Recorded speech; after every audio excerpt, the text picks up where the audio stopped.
প্রায় 1 কোটি বছর পর আজকে একটু নিজের জন্য স্কিন কেয়ার তথা রূপচর্চা করলাম। তাছাড়া সোশ্যাল মিডিয়ায় যেরকম মানুষকে ডেলি স্কিন কেয়ারের রুটিন শেয়ার করতে দেখি, ওই রকম রুটিন তো আমার ছোটবেলাতেও পড়াশোনা অথবা খাওয়া দাওয়াতে করিনি। হ্যালো, আমি লাবণী, আমার আরও একটা নতুন ভিডিওতে তোমাদের সকলকে ওয়েলকাম। আজ শনিবার ঘুম থেকে উঠে বরের টিফিনের জন্য বানিয়েছি গরম গরম লুচি, তার সাথে নিরামিষ আলুর দম। আর আজকেও সকালে বললো শুধু চা বিস্কুট খাবে, তাই চিনি দেওয়া লাল চা আর তার সাথে এই টোস্ট বিস্কুটটা কালকেই এনে রেখেছিলাম, কারণ আমার বর বেকারির বিস্কুটের পাশাপাশি এই টোস্ট বিস্কুটটাও খেতে খুব ভালো, তাই বেশি করে বিস্কুট দিয়ে ওকে সকালে চাটা দিয়ে দিলাম। এরপরও অফিসে বেরোনোর পর যথারীতি চলে আসলাম বেডরুমে। বিছানাটা পরিষ্কার না করলে না আমার কোনো কাজে মনই বসে না, কেমন যেন এলোমেলো মনে হয়, কোনটা করবো আর কোনটা করবো না এই নিয়ে।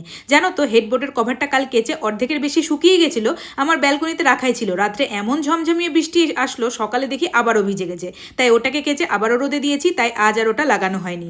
এখন বাজে সকাল 9টা আর আমার এইদিকে ঘর গোছানো তো কমপ্লিট। এরপরই বাচ্চার ব্রেকফাস্টটা বানাতে চলে গেছিলাম। আজকে ওকে খাবারে দিচ্ছি দুধ কলা ছাতু। আমি আমার বাচ্চাকে ফলটা বিশেষ করে সকালেই দেওয়ার চেষ্টা করি, আর দুপুরে মাছ, ডিম, পনির এবং রাতে সবজি দিয়ে সেদ্ধ ভাত অথবা খিচুড়ি। এছাড়া সন্ধ্যেবেলা এবং দুপুরে খাবারের আগে টুকটাক এটা ওটা তো চলতেই থাকে। আর এদিকে আমার জন্য 1 কাপ গ্রিন টি সাথে একটা বিস্কুট নিয়ে বসে পড়লাম। চাটা খাওয়ার পরেই আজকে সঙ্গে সঙ্গে ভীষণ খিদে পেয়ে গেছে, সেই জন্য একটু চানাচুর বাদাম আর সর্ষের তেল দিয়ে মুড়িয়ে মাখিয়ে নিয়েছি, ওটাই খেয়ে নিচ্ছি। জানো তো, কাল রাত্রে বেশ অনেকক্ষণ বৃষ্টি হয়েছে, যার জন্য আজকের ওয়েদারটা মোটামুটি ভালোই, প্রচন্ড গরমটা অনেকটাই কম। এদিকে সকালের রান্নাবাড়ি, সকালের খাওয়া দাওয়া, এত কিছু চাপের মাঝখানে কালকের এঁটো বাসনগুলো তোলাই হয়নি। আর আমার ঘরে যে দিদিটা ঘর মোছা বাসন মাজার কাজ করে, সে আজ দেরিতে আসবে। তাছাড়া এতক্ষণ এইগুলো সব কখন পরিষ্কার হয়ে যেত, তাই এইগুলো সব তুলে একটা গামলাতে করে বাথরুমের সাইডে গিয়ে রেখে দিয়ে আসবো। আর রান্নাঘরটা পুরোটা পরিষ্কার করে নেব, কারণ আজ শনিবার আর আজ আমাদের নিরামিষ। কালকে এত আমিষ খাওয়া হয়েছে, সব কিছু ঠেকাঠেকি হয়ে আছে, তাই জন্য বেশি অপেক্ষা না করে রান্নাঘর পরিষ্কার করার পর এদিক ওদিক ঘরের অগোছালো জিনিসগুলো গুছিয়ে পরিষ্কার করে নিলাম। এরপর আমার বাচ্চাকে স্নান ধান করিয়ে ফ্রেশ জামা কাপড় পরিয়ে দেখলাম 11:30 বাজে, আর আমার বাচ্চা তো ঘুমায় সেই 12টার দিকে, তাই জন্য ভাবলাম ওকে নিয়ে রান্নার কিছুটা কাজ এগিয়ে রাখি। ফ্রিজে 1 সপ্তাহে রান্না সবজিগুলোর মধ্যে থেকে কিছুটা সবজি পরে শুকনো হচ্ছিল, তাই সেগুলোই বার করে নিলাম আর এইগুলোই কেটে নিচ্ছি। আজ না এইগুলো খেয়েই সাফ করব, কারণ কাল তো রবিবার, আবার অনেক কিছু নতুন বাজার আসবে। এরপর ঘড়িতে 12টা বাজতেই আমার বাচ্চাকে ঘুম পাড়িয়ে আমিও স্নান পুজো করে সেরে চলে আসলাম রান্নাঘরে। এখন বাজে দুপুর 12:30 আর চলে এসেছি আমার দুপুরের খাবার বানাতে। ওই যে বললাম ফ্রিজের শুকনো সবজিগুলো ছিল, ওই দিয়েই আজ বানাচ্ছি আলু ঢেঁড়স ভাজা আর পটল সেদ্ধ সাথে গাজর সেদ্ধ। যার জন্য প্রথমে প্রেসার কুকারে পটল আর গাজরটা সেদ্ধ হতে বসিয়ে দিলাম, আরেকদিকে আলু ঢেঁড়সটা ভেজে নেব। এই মুহূর্তে দেখলাম সর্ষের তেলটা কৌটোতে একদম শেষ আর সাদা তেলও শেষের পথে, তাই ভাবলাম আগে এটা ঢেলে নিই, না হলে কাল রবিবারের চাপে আরো বেশি তাড়াহুড়ো হয়ে যাবে। চলো এবার কাল ভিডিওতে করা তোমাদের কিছু জনের কমেন্ট পড়ি। তার আগেই বলে দিই, আমার ব্লগ ভিডিওতে তোমরা এত পরিমাণে ভালোবাসা দিয়েছো, যার জন্য আমি সত্যি খুব খুশি এবং আপ্লুত। তোমরা এতটা পছন্দ করেছো বলেই আমি চেষ্টা করছি প্রতিদিনের মুহূর্ত তোমাদের সাথে শেয়ার করার। প্রিয়াঙ্কা লাহা বলেছে, লাবণী জানো তো, আমিও তোমার মতো একটা জিনিস কিনতে যাব বলে শপিং মল থেকে এটা ওটা কিনে ফেলি, লোভ সামলাতে পারি না। হ্যাঁ গো, এই দুঃখের কথাটা আর কি বলবো প্রিয়াঙ্কা। অন্তরা দাস বলেছে, খুব সুন্দর লাবণী, আমি প্রতিটা ভিডিও দেখি, চিনতে পারছিস কিনা জানি না, বাট আমরা একই স্কুলে পড়তাম। হ্যাঁ অন্তরা, আমার মনে আছে তোকে। কেমন আছিস তুই? প্রিয়াঙ্কা রায় বলেছে, গামছাগুলো ব্যালকনিতে রাখো, তাহলে ঠিক লাগবে। আরে বাপরে, গামছাগুলো ব্যালকনিতে রাখলে বৃষ্টি আসলেই পুরো ধুয়ে ভিজে যাবে।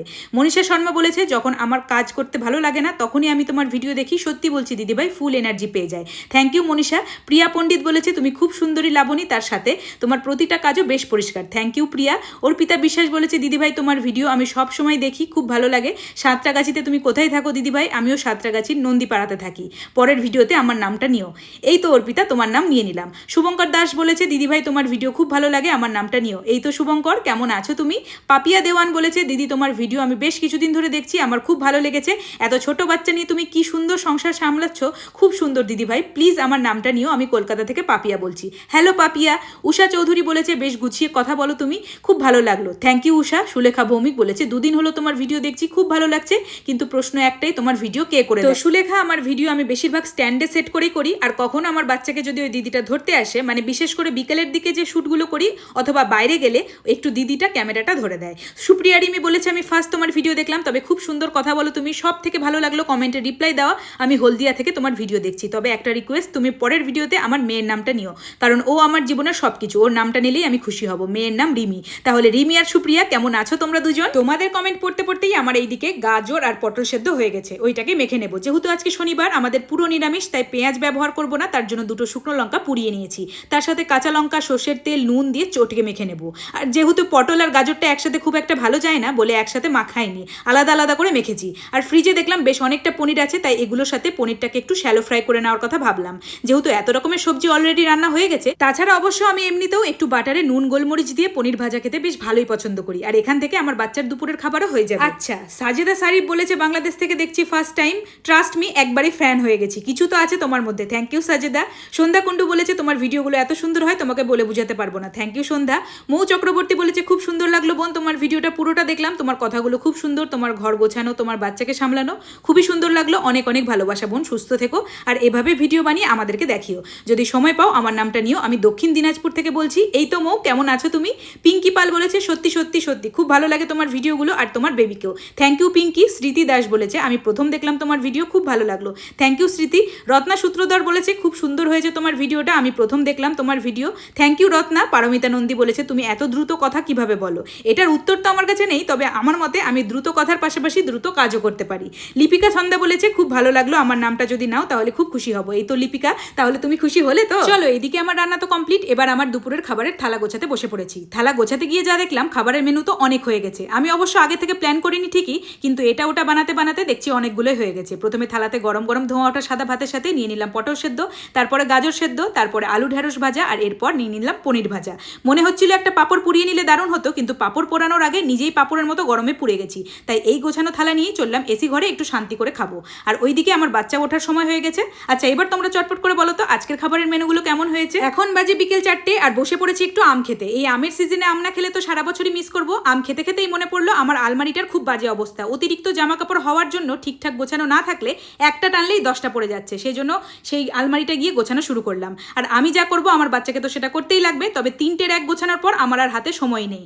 সন্ধে হয়ে গেছে, চাও বানাতে হবে, ছেলের রাতের খাবারও বানাতে হবে, তাই চলে গেলাম রান্নাঘরে। আর এই হচ্ছে আমার লক্ষ্মীর ভাঁড়, যেটাতে আমি সারা বছর পয়সা জমাই আর ঠিক দুর্গাপূজার আগে ভাঙি। এরপর রান্নাঘরে গিয়ে ছেলের রাতের খাবার বানানো তো কমপ্লিট, এইদিকে চা বানিয়ে নিয়ে বসে পড়েছি বিছানায়। আর আজ শনিবার, কালকে রবিবার, মানে গোটা সপ্তাহের বাজারের লিস্ট আমাকে আমার বরকে রেডি করে দিতে হবে। তাই জন্য চা খেতে খেতেই যা যা মনে পড়লো লিস্ট বানিয়ে রেখে দিলাম। এরপর চলে আসলাম আমি আমার ড্রেসিং টেবিলে। জানো তো 7 দিন হয়ে গেল ভালো করে এই ড্রেসিং টেবিলটা পরিষ্কার করাই হয়নি। সেটা পরিষ্কার করতে করতেই আমার মনে হলো প্রায় 1 কোটি বছর হয়ে গেছে আমি নিজের স্কিন কেয়ারই করিনি। তবে গোটা ড্রেসিং টেবিল ভর্তি স্কিন কেয়ারের প্রতিটা প্রোডাক্ট 2-3টে কোম্পানির করে কিনে রেখে দিয়েছি, যেটা হয়তো এক্সপায়ার হওয়ার সময় হয়ে গেছে। তাই ভাবলাম এক্সপায়ার হওয়ার আগে একটু ব্যবহার করে নিই। জানো তো আমি বুঝেই পাই না মানুষ এত স্কিন কেয়ারের রুটিন তৈরি করে কি করে, সারাদিনে 2বার করে স্কিন কেয়ার করে। কারণ আমি তো এদিকে সপ্তাহে তো ছাড়ো মাসে 1 দিনও প্রপার স্কিন কেয়ার করি কিনা ভগবানই জানে।